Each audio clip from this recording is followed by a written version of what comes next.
السلام علیکم دوستو، آج ہماری گفتگو کا مرکز ایک قدیم ترین صندوق ہے۔ وہ صندوق جو دنیا کے تمام خزانوں سے زیادہ قیمتی ہے۔ وہ صندوق جس کے لیے یہودی پوری دنیا میں ماہرین آثار قدیمہ کا روپ دھارے ملکوں کھدائی کرتے پھر رہے ہیں۔ آخر کیا ہے اس صندوق میں جو یہ یہودیوں کے لیے زندگی اور موت کا مسئلہ بنا ہوا ہے؟ دوستو، یہ صندوق مسلمانوں کے لیے بھی اس لیے اہمیت کا حامل بن جاتا ہے کہ اللہ تعالیٰ نے اس کا ذکر اپنی آخری کتاب قرآن کریم میں بھی کیا ہے۔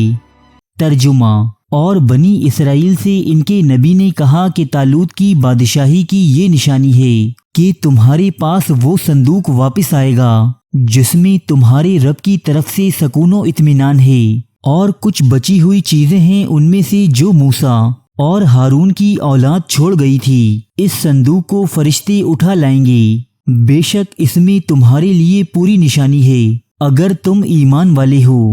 سورہ بقرہ آیت نمبر 248۔ اسی آیت کی وجہ سے اس صندوق کو تابوت سکینہ کہا جاتا ہے۔ قرآن کے مطابق اس میں ایسا سامان موجود ہے جس سے دل کو سکون اور راحت ملتی ہے۔ تفاسیر کے مطابق یہ صندوق سب سے پہلے حضرت آدم علیہ السلام پر جنت سے اتارا گیا تھا۔ یہ شمشاد نامی لکڑی سے بنا ہوا تھا۔ اس مقدس صندوق میں حضرت آدم علیہ السلام اپنا ضروری سامان رکھا کرتے تھے۔ یہ صندوق نسل در نسل چلتا ہوا حضرت یعقوب علیہ السلام تک پہنچا۔ حضرت یعقوب علیہ السلام کا دوسرا نام اسرائیل تھا اور انہی کی اولاد بنی اسرائیل کہلاتی ہے۔ بنی اسرائیل کے پہلے رسول حضرت موسیٰ علیہ السلام تھے۔ یہ صندوق ان کے زیر استعمال رہا۔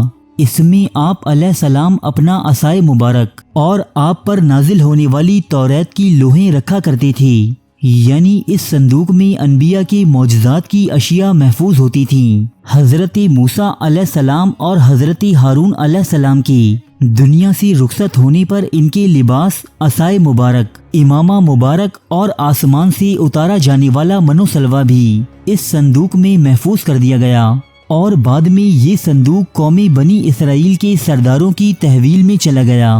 بنی اسرائیل کے لوگ اس صندوق کا بے حد احترام کرتے تھے۔ اس کی وجہ یہ تھی کہ اس صندوق کی برکت سے ان کو بہت زیادہ فوائد حاصل ہوتے تھے۔ کبھی ان پر کوئی آسمانی آفت نازل ہوتی تو یہ تابوت سکینہ کے وسیلے سے دعا کرتے اور اس سے نجات پا لیا کرتے۔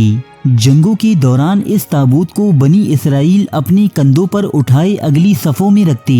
ان کا یقین تھا کہ تابوت سکینہ ہی کی بدولت انہیں فتوحات نصیب ہوتی ہیں۔ یہ قوم بہت ہی عجیب و غریب عادات کی مالک تھی۔ ایک طرف تو صندوق اور اس میں موجود اشیاء کا احترام اس قدر کہ تصور بھی نہیں کیا جا سکتا، دوسری طرف اللہ کے احکامات سے مکمل روگردانی کرنا ان کا معمول بن چکا تھا۔ یہ نہایت ضدی، اڑیل، مغرور اور سرکش لوگ تھے، حد سے زیادہ لالچی، مال و دولت سے محبت کرنے والے اور ظالم تھے۔ اپنے انبیاء اور علماء کی روک ٹوک پر ان کو خوفناک اذیتیں دیا کرتے تھے۔ جب ان کی سرکشی حد سے بڑھنے لگی تو اللہ تعالیٰ نے ان کو عذاب دینے کے لیے ان پر قوم عمالقہ کو مسلط کر دیا۔ اس قوم کے بادشاہ جالوت نے ان پر انتہائی زبردست دھاوا بولا اور ان کی بستیاں اجاڑ دیں، شہروں کو جلا کر راکھ کے ڈھیر بنا دیا اور ان کا تابوت سکینہ چھین کر اپنے ساتھ لے گیا۔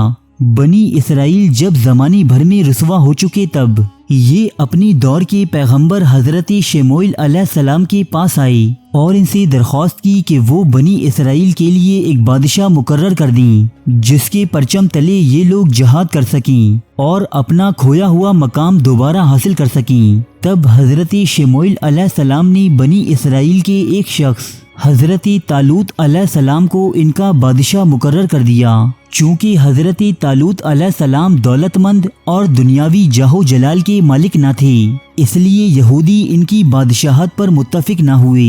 تب حضرت شموئیل علیہ السلام نے فرمایا کہ پروردگار عالم نے طالوت کو ہی تمہارے اوپر نگران منتخب کیا ہے، جس کی نشانی یہ ہے کہ وہ صندوق جلد ہی تم تک پہنچ جائے گا جس میں تمہارے دلوں کا سکون موجود ہے، یعنی تابوت سکینہ۔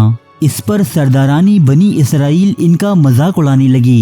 کیونکہ وہ قوم عمالقہ کی غضبناکی سے اچھی طرح واقف تھے اور جانتے تھے کہ ان کے قبضے سے اس تابوت کا واپس ملنا ناممکن تھا، جبکہ دوسری جانب قوم عمالقہ نے تابوت سکینہ کو بنی اسرائیل سے چھین کر گندگی کے ڈھیر پر پھینک دیا تھا۔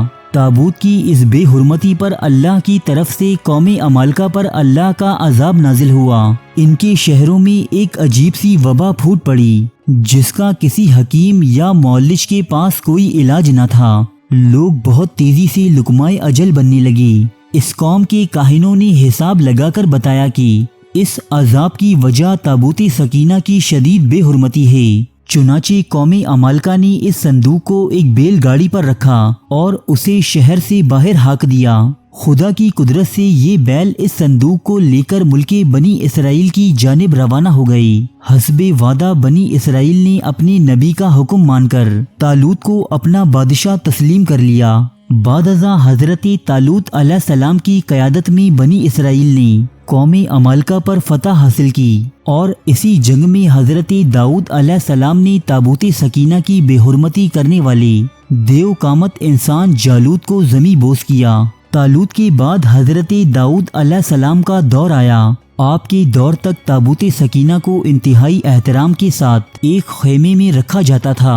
حضرت داؤد علیہ السلام نے اس کے لیے ایک عبادت گاہ تعمیر کرنے کا ارادہ کیا، جسے ان کے بعد ان کے بیٹے حضرت سلیمان علیہ السلام نے ہیکل سلیمانی کی شکل میں پایۂ تکمیل تک پہنچایا۔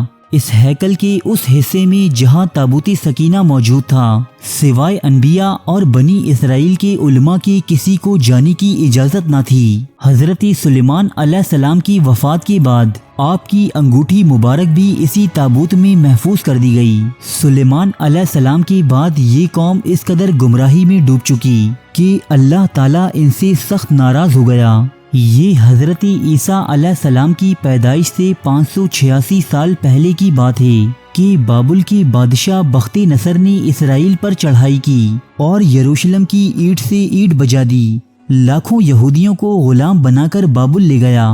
بخت نصر نے تابوت سکینہ کے ساتھ کیا کیا، یہ آج تک کسی کو معلوم نہیں ہو سکا۔ کئی دہائیوں بعد ایران کے بادشاہ سائرس اعظم نے یہودیوں کو بابل کی قید سے آزادی دلوائی اور انہیں دوبارہ ہیکل سلیمانی تعمیر کرنے کی اجازت دی، جسے بعد میں ایک رومی جرنیل ٹائٹس نے پھر سے تباہ و برباد کر دیا تھا۔ لیکن یہودی بخت نصر کے حملے کے بعد تابوت سکینہ دوبارہ تلاش نہ کر سکے۔ یہودیوں کا ایمان ہے کہ ہیکل سلیمانی کی تعمیر اور تابوت سکینہ کی دوبارہ بازیابی سے قبل وہ کبھی دوبارہ اپنا کھویا ہوا عروج حاصل نہیں کر سکتے جو انہیں حضرت سلیمان علیہ السلام کے دور میں حاصل تھا۔ اسی لیے آج دنیا بھر کے یہودی تابوت سکینہ کی یاد میں ہیکل سلیمانی کی باقیات یعنی مغربی دیوار سے لپٹ لپٹ کر روتے ہیں۔ تابوت سکینہ کی موجودگی کے حوالے سے دور حاضر میں مختلف آراء پائی جاتی ہیں۔ کوئی کہتا ہے کہ یہ حضرت سلیمان علیہ السلام کے محل کے کسی حصے میں دفن ہے، تو کوئی کہتا ہے کہ یہ بحیرہ مردار کے کسی غار میں چھپایا گیا ہے، کوئی ایتھوپیا تو کوئی انگلینڈ، اور بعض لوگ ہندوستان کو بھی تابوت سکینہ کا موجودہ مسکن قرار دیتے ہیں۔ سوائے پروردگار عالم کے اس مقدس تابوت کے بارے میں کوئی کچھ نہیں جانتا، اور وہی اسے ایک دن اس کے وقت مقررہ پر ظاہر بھی کر دے گا۔